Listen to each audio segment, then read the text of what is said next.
DJI Osmo Mobile 3. With silica gel to keep everything fresh. Nice fabric case. Another little box with most likely peripherals. A manual, a quick start guide. Pretty hard doing it one-handed. There we go. Alright, so that's what was inside the first compartment.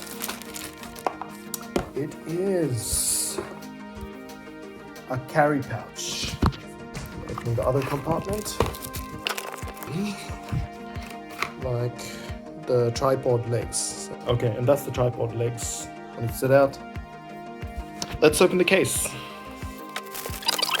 Here it is. Got the handle, joystick with the controls, take a photo, power, the clasp.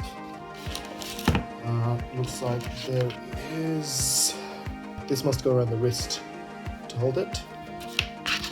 And we've got some, looks like it's some sort of padding that will probably stick to like the edges of the clasp. Let's open it up. Okay, you can see now I've got the gimbal attached. Step back a bit, so put the wrist strap attached as well. Let's hook that in. Nice and secure.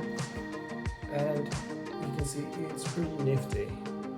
Keeps the camera nice and steady while my arm wobbles around.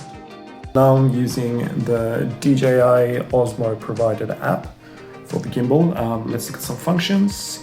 Moving the joystick up, joystick down, joystick right, joystick left, and then we click the trigger to reset.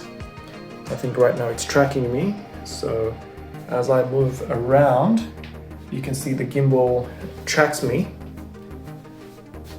and rotates the camera around to follow me, which is pretty neat. And after all that, you can double click and it resets the view. On the side, that's zoom, so zoom in, 8x, I guess that's determined by your phone. Zoom out, and then there is another button over here. When I double click, watch what happens. It goes from portrait to landscape, and then double click, and back to portrait again. You may have noticed now, I have attached the tripod legs to the bottom, so they open up like so.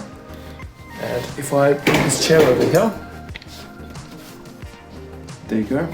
You can see it stands up pretty well on its own.